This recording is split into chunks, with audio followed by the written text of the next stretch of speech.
All right. Welcome back to the podcast. We have a lot of special guests lined up. Another one that we have today in front of us is Craig Thomas of Craig Thomas Fitness. He's predominantly an online coach, but does some in-person training in the New York area. Craig, thanks so much for taking the time to come on the podcast, man.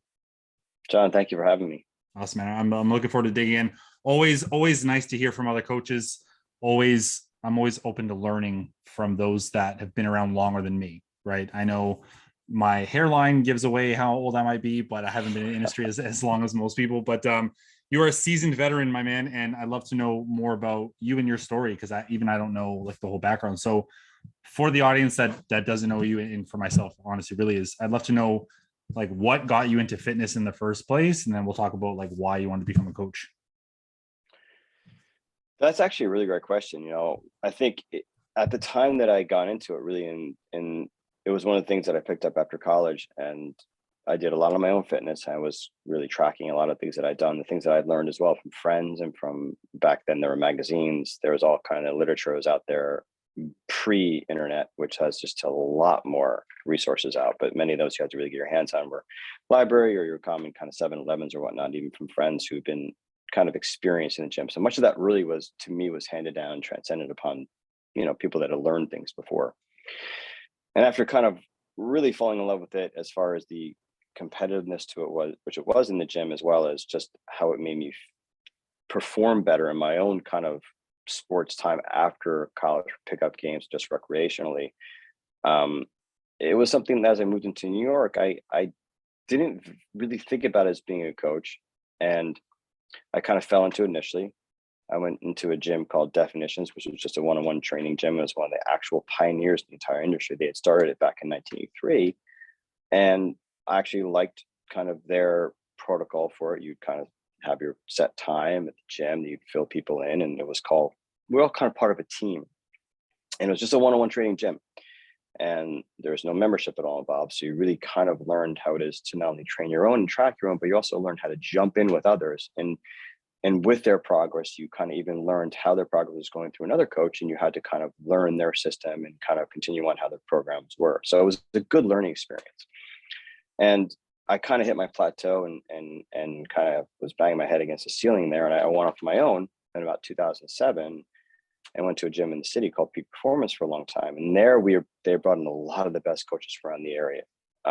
And I am incredibly indebted to that gym for all the knowledge that they brought in, the myriad of seminars and other learning sources that you could really get from that and garner. And my tooth is almost out on its own. And I'm a dad of 3. I think really it was invaluable as far as choosing really the different kind of avenues I could have gone in this industry. And there's just, I think as you've seen, it's blown up. I feel like not only is it really valued for your undergraduate degree, and I kind of got grandfathered in as I've been this for a while, but I know a lot of gyms that won't even really hire out without some sort of science background, some sort of heavy duty kind of curriculum in college level that you could take with you to really use and to teach and to coach. I'm sure you're kind of familiar with it even more than I am these days.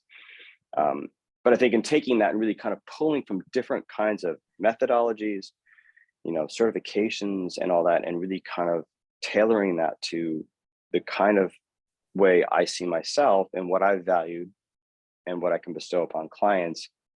And it kind of brings me to where I am now and kind of what I prioritize, what I think is important, what I think is useful, and which not only kind of makes you perform better and have a better life, but also elongates your life, kind of wards off disease and sickness, and makes you productive in life, makes you happier, and just really leads to a better overall just existence on this earth. Yeah, 100%. I mean, I think you've been, and I love talking to coaches who've been around like in the early 2000s, because 20 years ago, I'm sure this looks completely different. And you mentioned about starting at Peak Performance 2007. What are some of the major changes you've noticed in coaches, like other coaches in 2022 versus kind of where you're at in the late 2000s? I think one of the things, and it's in light of and because of the online, is I've the benefits, I'll see two different things. One is we shift toward things which are more about remote training and about programming people and showing them how to do things and having them follow curriculum, versus kind of when you're housed on one roof, like within a gym, you kind of take upon kind of characteristics of what people have been there before you and what they believe the teaching should be. So I feel like it's limited. I think the beauty about today, and not only the newer, and I feel like really the research that comes out, there's a lot more money involved, so you can afford these studies and afford this background research, which I think is fantastic, because then there's more of a focus on how it actually works before and after, and the study groups are larger. And I think that's one of the biggest things now than it was 20 years ago, where much of the research was done really by the very few elite out there, like the Mel Siffs who wrote Super Trainer, and the guys out there that really kind of were the true, fathers of this industry, to the people now that have taken that knowledge and been able to really implement it in very specific kind of, methods and ways to coach people so that they can break it down into chunks and how it can, best serve them, and how it really fortifies, their physical well-being. So I think that's something which, when you're in it for a while and you see how clients, after a while, when you first kind of believe in a system, and for most it might work, but then over time you realize that people really fit certain kind of modules and certain types of formulas that really everybody and it also shifts up during their time of doing it too. And what they learn initially is, as newer trainees and men might become experienced themselves, and how they can really, that J curve happens where it really escalates as they get better and better at it. Mm-hmm. Yeah, 100%. Have you noticed approaches change that much over the last 15, 20 years, or like the general approach for people in coaching them is kind of the same in a way? I think that there's a lot more, there's a good amount of knowledge on how to approach things. I think though that there's certainly the foundational movements, your squats, your presses, your overheads, your pulls. And I think that they still are valued. I think though, I do think there's been lately something, particularly in the past couple of years, people have fallen into this bit of a pitfall of kind of falling in love with the same movements and maybe not varying it to do supplemental movements to really, work all planes and work an ability to support and to use stability movements and mobility to try and get your lifts even better. And I think that it's, some people call it intrinsic, more joint work, versus the extrinsic, which is more the things that we see, the actual muscular movements. But I feel like to really kind of keep injuries at bay, you kind of need to kind of have both work together. And especially since I've been doing it for a while, as I've gotten older, I guess I put a lot more value on the ability to move better. And I feel like when you move better, particularly from a very deeper capsular level from the joints, you're not limited in what you can do. You may not be able to lift as much weight, but you're not limited in what you can do. And I think ultimately outside of here, it really kind of serves you the best, but you can move optimally. Yeah. And I think that's something that just comes with age and just a maturity level. Like in my early 20s, I didn't give a damn about mobility or like moving better. I just want to get in there and move weight. Right. And I think depending on your age and depending on, if you're a gym goer or not, like there can be a lot of like tribalism with the gym, whether you're a powerlifter or a bodybuilder or a CrossFitter or functional fitness. There's always kind of categories that people love to be a part of. I think human beings love to be a part of something.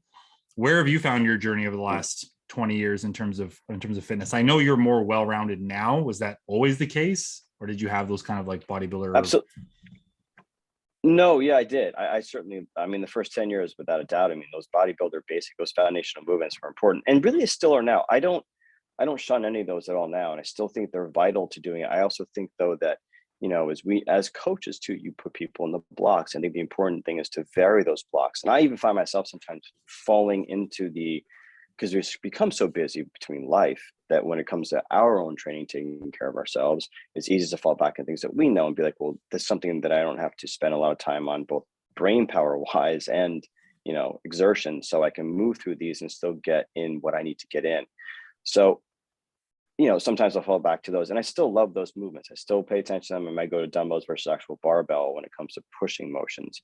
But things like your basic barbell, squats and deadlifts and kettlebell stuff, absolutely. I still think that there's a place for those. I think there always will be, because really, from a skeletal aspect, and really still as we get older, there's still a huge importance between what your bones can carry and what your body can actually handle. Is still ultimately something that, that can't be glossed over. You can't escape that. Yeah. Well, just So some things have to stick around, right? They're there for a reason. yeah. And I think that particularly, I think what I think that about the approach to newer people, there might be some specialized machine. I know Kaiser falls into things like pneumatic, where there's air pressure, where the resistance remains the same throughout the whole motion, which tends to be a little easier on the joints. But outside of that, the movements are still the same. And still, when we sit down and stand up, it's a functional movement we use all the time. Bending down, picking things up off the floor. If you have kids, these are all things that actually, serve purpose in your life. Getting on the floor and being able to bend down for all that stuff, whether you're, using your hips, your knees, your ankles, it's just all of it. It can't be something that you can get back just by hitting, a bunch of lunges and nothing else. Fair. Yeah, you got to be well-rounded in that sense. How have you found, like, people that you work with in person or remotely? What are you finding are their biggest struggles with movement? Is it hips? Is it low back? Is it everything? What do you think people's missing right now? One of the kind of bigger things, one of the guys who's really, probably you might have seen it, there's the knees over toes guy, who I think that's an old, so I actually took stuff with your own Canadian born Charles Poliquin, and he actually came in and I met him a bunch. He taught my classes very in the beginning. It's about 15 years ago. And he's really also put him up there, even really Mel Sips. He's really, really one of the fathers of true understanding of strength and what it promotes. And I think even guys like him who now talk about the knees over toes, that's really something Poliquin's been, promoting since, obviously rest his soul, but what he had done way back when. He had always kind of, really kind of, trumpeted the ability to really kind of bring the knees past the toes with the drive of the heel down, but the value in that, and then how those things in the industry, how things trend towards saying things like, don't bring your knees past your toes. We go up over the stairs. We do that on an everyday basis. And we do it just as part of life. You can't run without doing that. No. So I think that you see these things and they're kind of repackaged and re-put out there, but understanding them, I think that we've gotten a better and much more clear vision of what they actually kind of can do and how they actually can make the body better. But I think that full range movement really is about it's kind of beating the injury in the beginning, kind of keeping it at bay so that you can make these movements happen. Yeah. The knees over toes thing is something I remember that when it was in a college class and they were like, don't put your knees over your toes. And I was like, are you serious right now? Like, what? This information's not correct. And it hasn't been correct for a long time. So, part of what we do, whether directly or indirectly, is we have to kind of dispel a lot of what I guess were old truths, like knees over toes, carbs after 8, and just things that are not based in evidence anymore. Are you finding that a lot of people you work with are receptive to learning new things, or are people mostly just stuck? Because sometimes we get stuck in our old kind of ideologies. How are you finding that with people these days?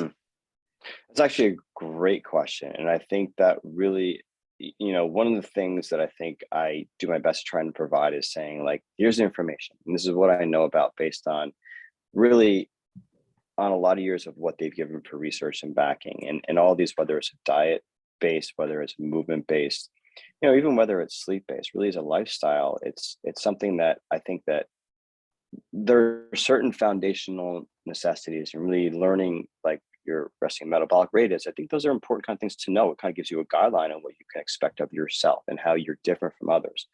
I also believe there's a certain level of like a metabolic typing. Back in the old days, there was that. Now it's kind of brought into things about really doing that. There's tons of companies out there that actually can do your DNA checks to say what's best for your body and what really works. So I can't tell somebody what's best for them when really it comes through their lineage. their movement qualities. I can take people who can move weights and not have a problem because they're foundationally stronger, and others who struggle with that, even in bilateral movement where they can push through, theoretically harder, it doesn't always work that way unless their body is a little broader, they have a larger center of mass, it's a little easier. So I think one of the harder things about some of my clients is that they don't fall under that umbrella. And I think that it really kind of is based and really based upon what they've already done or what they bring to the table. Some practice yoga in combination with what I do. Some don't do much movement at all. Some will play outdoor sports. And I really try to encourage doing as much outdoor activity as I can, because before, the nice thing about outdoor activities, that's a great measurement tool. So we use the measurement tools of actual resistance in the gym and repetitions and volume, and all those things are applicable, and speed, power is all important. But it's also dependent upon what you do outside of there, how you like to spend your time recreationally, or if you're a professional athlete, regardless. So I think it's about, what is it your goals are? What is it that you like to get the most out of what we're going to do? And because of that, we can tailor it toward what really you want to get out of this and how you can make things better for you, I guess. Yeah. Well, it has to translate to what they want at the end of the day. I mean, we can make the best programs in the world if the client doesn't align with it or doesn't care for what we have programmed for them or doesn't know why we're doing that, it's not going to stick, right? That's one of those things where education becomes huge, communication becomes huge, part of really what coaching is. I don't know about you, and I'm sure you've been there. I mean, again, you're a seasoned veteran compared to myself, but one of the things I've learned over the years is personal training is one thing, coaching is completely different. I found, like, when I was on the gym floor, the gym I worked at, their sessions were 30 minutes on average, which is barely enough time, especially stacking clients. So it's like, I can give them as much as I can give them in 30 minutes, and then they have to go off on their own until they see me again. That was more like a prescription. Like, here's your workout. We didn't get the chance to talk about nutrition, sleep, stress management, and none of that stuff, right? Coaching. And this is part of the reason why I love remote. And I don't think people get this part, is like, we can spend so much more time, even if we're not with the person, working on helping that person. We can do a lot more research. We can give them more information. We can take more time on Zoom calls or audio calls, whatever, talking about other pillars of health, stress management, sleep, water, all that sort of stuff, where in personal training, in my experience anyways, there was like no time for that at all. I think that is a fantastic analogy. I think I really agree. I think a lot of it is always time shortened, because I think the idea between what a client would consider, and one of the things really between what we do is I think when you're in person is very much is about only really the time that you have to give to them. Can you really give them within that time allotment? And even underneath that time, you are having them move a certain way or having them understand things. And it's a lot to take in to tell them other types of additives to their life, in addition to what they're focusing on doing actually in those moments. I think that's the beauty about online or remote coaching, is the chance to kind of give materials out there. And I think it allows them to take it in when they want to. It allows them to kind of absorb it and chew off what really works for them. And what, because I think things, as we've learned over the years, it just takes time to really kind of adopt certain systems and kind of mindsets to really shift into, to kind of create a better experience, both when they're in the gym, what to get out of it, and kind of what to do when you're not there. And, really the autonomy to make your own decisions and say, like, well, am I supposed to or am I not? Is this okay? But really kind of inherently knowing based on what you can kind of give to them from a remote place, between providing X amount of research and articles and even time where there's a support system in the community where we can speak to more, and even they can offer in things to each other. And I think that helps as well. I think that really is one of the better aspects between doing things about remote from a distance, but coaching. I will say as one little caveat, though, of course, is that, trying to really keep people, a specific movement is a little harder. But I think what I also like, though, is they tend to adopt what really works better for them when they can kind of troubleshoot their own issues, which I think is also personalized, and also lets me learn sometimes things that I wouldn't normally know, or I might think we should go a certain way in person. They don't necessarily go that way. Yeah. there's always nuance to everything when it comes to this stuff, right? It's what works one week might not work another week. I mean, and that was the one thing with training is even when I went off on my own and I set up my own sessions at a different gym, sessions were typically like 60 minutes, but we had to focus on the workout. Like one thing I didn't want to start doing is talking nutrition in between sets.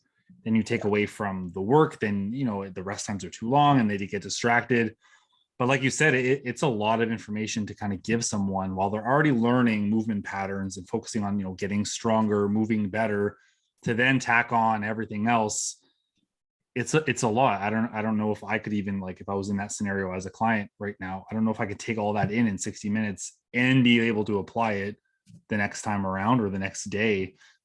So that's why I do love coaching, and the community aspect I think is overlooked sometimes. Again, I think the vast majority of people don't understand what online coaching is. It's still, which is weird to say, it's still relatively new, just because personal training has always been personal training. It's the way it is.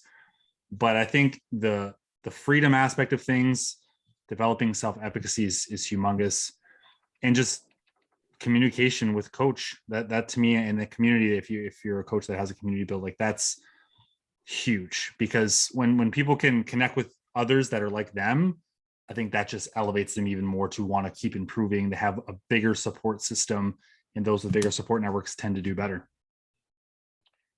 Yeah, again, nice way of phrasing it, nice way of saying it. I think that you're absolutely right. First of all, I do think that it's new. I think the understanding of the system and how it works, and the nuances, for lack of a better word, but a lot of the intricacies of how it's presented and how it can actually help others. One of the funny things that I kind of have always related to this is when I first learned how to snowboard, and it was really funny when I had an individual coach. He was okay. He was an ex-surfer, and I didn't glean as much off from that. It was a little harder, and I kind of didn't know what to ask. One of the major things really was, it was about 20 years ago. It was later in life, and I didn't really know what to ask, and didn't really know what I was supposed to do at all. I really didn't have a handle on it. And then fast forward about another year later, after going a couple of times with myself, and I went to a small group of about 5 people, and they had asked so many questions that I wouldn't think to ask, because they had just gotten more from their experience. And I thought, and there were several light bulbs that went on just from one session from a lot of other people being involved in that group as a community, because they had actually brought up things that I wouldn't think that I could relate to myself. And I think that that's the part of the community and training that, when you have people that are going through the same thing in different time periods, people could say, well, I struggled with this back then. And I think as coaches, we all assume, or we can only use our own kind of experiences with that. But when you have a bigger group that offer information, what they're going through or what they have gone through to get where they are, we tend to forget about, particularly if we've been doing it for a while, we forget about things and we expect certain things that should happen. And there's a struggle with that sometimes. And I think that's really one of the stronger values of having a community of people going through at the same time. I love it. You bring up a lot of good points. I mean, that I think of the online trainer mentorship group that we're in right now, and I think of my client group. It's like people are at different parts of the journey. Everyone has different ways, different things they've experienced, or different ways of looking at things. And I think we're all always learning, no matter what. So it's, even if you've been through a fitness journey, even if you're a coach, whether new or old, like, there are always going to be things that are like that you don't know, right? You don't know what you don't know. And sometimes, like you said, you don't know what to ask until maybe someone else asks it, or asks in a different way. And it kind of hits that mark for you. And like, oh, okay, maybe there's that. Absolutely. I mean, even in the mentorship and all that, there are things in here. I hit a lot of replays. It's very difficult to get on calls these days, but it's very much like hitting the replays and hearing these things what people have said, and things that, that you need to hear more than once. I think a lot of things that, even as we coach, there's a lot of things that I know I need to hear much more than once. Other things I don't. And the things I can just hear one time and I get it. And there are other things I just need to make sure that I continue to hear it, to try to start to own what that is based on my perspective, based on, kind of how my life would use that kind of information. And I think that that's something as all this stuff, which I'm learning from what you guys do, and that online or trainer, academy, the idea the mentorship creates is that, there's people from past, people that are newer, that have gone through things. And I think we all kind of get to things at a certain point, and for whatever that might be, and I'm having a client right now online that actually had to go back to a few weeks ago. He started and he really struggled, and he's had some personal kind of issues with his wife, and a lot that's really kind of delayed his time. And I think there's a bit of a timidness with his situation.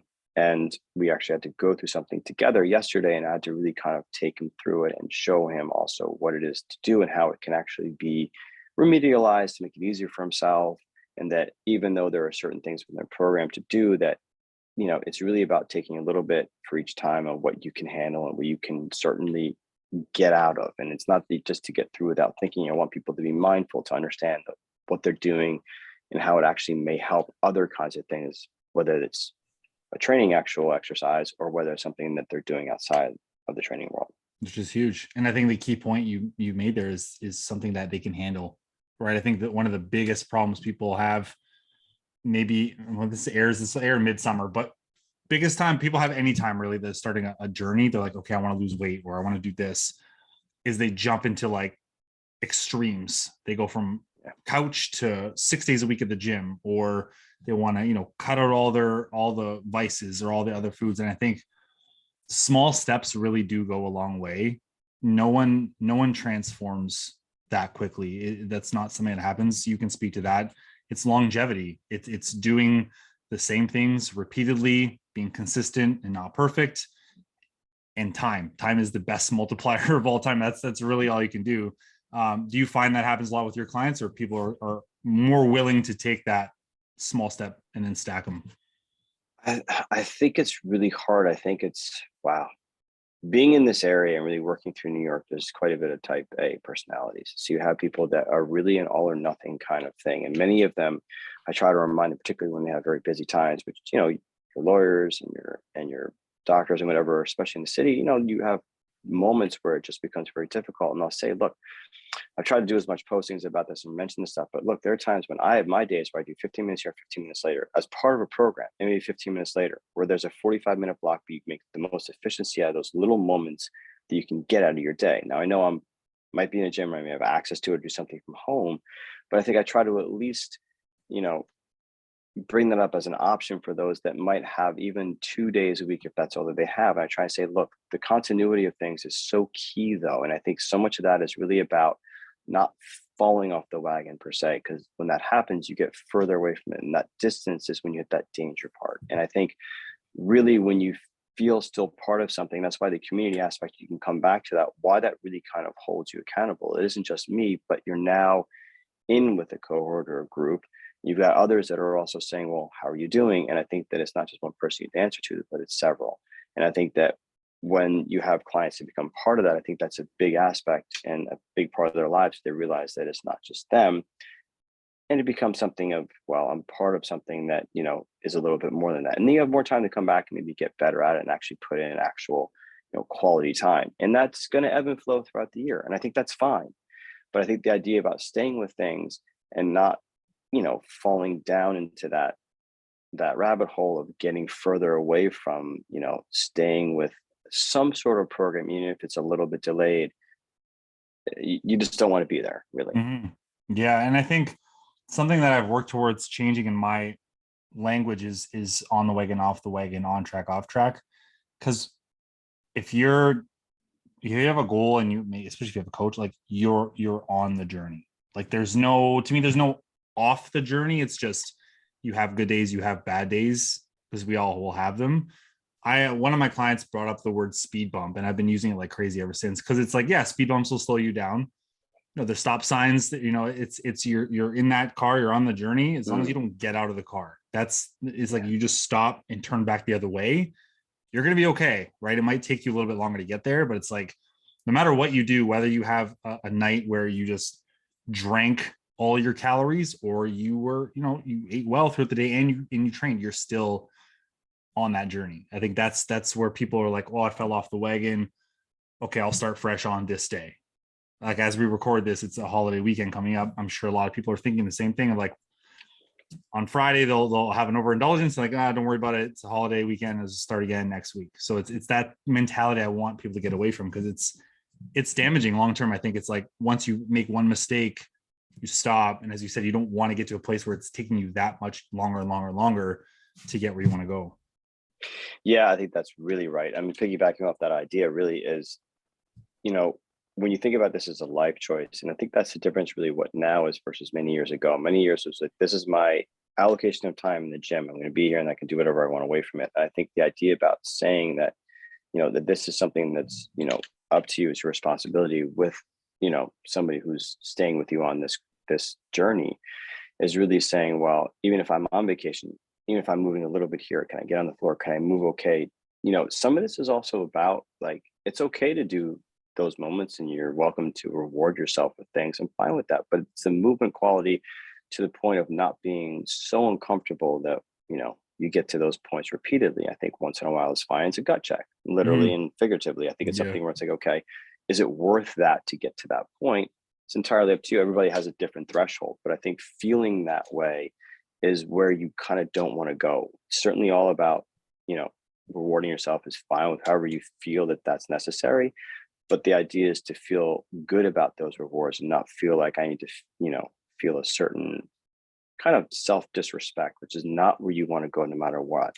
So staying on that course, no matter what that is, however it wants to be, whether it's through sugar or alcohol or whatever it is, the horrible things in life, which it's normal. It's part of being, who we are. And certainly you even have probably a bigger leeway in order to do that the more you work out with. But the idea in continuing that to where it becomes an uncomfortable state, to where now working out becomes further distance away, and it becomes, I will get to it. And kind of in the moment, you're not moving very well. And you're not even just being good to your body. I think a lot of this is also just the self-respect of really going through this and saying, well, I actually feel good. It's going back to that same kind of adage. I'm really saying, like, do I feel good? Do I feel okay? Am I clear? Can I move okay? Or is it something that you're in discomfort or pain? Because if you're in discomfort or pain, no matter what, something's not going right. I love these. I love that you use the word respect. I've actually never thought of it like that, because it's true. I think a lot of people, and myself included, I've been there. You beat yourself up, right? For perceived lack of results or lack of progress, or just in the moment, you have those stressors or emotional kind of things that happen. And you kind of, I say to clients sometimes, when things aren't going well, that's not the time to analyze how you think you're doing. When things aren't going well, everything kind of piles on together and everything feels terrible. So it's almost like in that moment, just take a step back, breathe, and then we'll move forward accordingly. I think that's where people let emotions take over. We're human beings, we're emotional beings, but it's not letting the emotions dictate your next action, I think is the biggest thing. And that's going to come up repeatedly, whether it's on a long weekend or whether it's just a Wednesday afternoon. I think that's really true. And a little bit on that too, with the respecting idea is kind of like, if you really use yourself and what you would, again, I like to say this, if you're somebody else and you were telling you what to do, you probably wouldn't be too happy about what you're doing to yourself. And I don't know why we all make the exceptions to ourselves on what it is that we should do. But the idea about kind of the respecting the idea about going, and staying on this, what effectively I think that we're doing is, it's truly like, these are a life decision and life coaches through this. So it's not a life coach, it's still, a physical coach, but really physically our bodies and what we're capable of doing is going to affect our mental outlook tremendously. And on many different levels, I think, between, work, family, social, sleep, activity. I think all those things, as far as kind of leading, I don't want to call it necessarily a healthy lifestyle, but something where you're able to do the things you want to do and be able to be a part of the things you want to be a part of, that those aren't really being hindered. I love it. I think that's the mic drop moment. Unfortunately, I have a hard stop in a couple minutes, Craig. I think we're going to do a part 2 later this year for sure. I want to dig in more with you, but where can everyone find you online?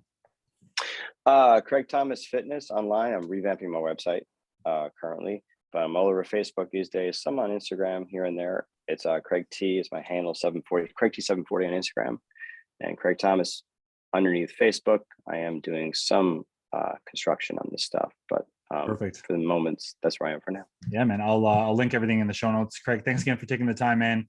Like I said, we're definitely going to do a part 2 later this year. I want to dig deeper with you for sure. John, thank you. Thank you for having me. I really appreciate it. Thanks so much. Talk to you soon. Okay. Bye.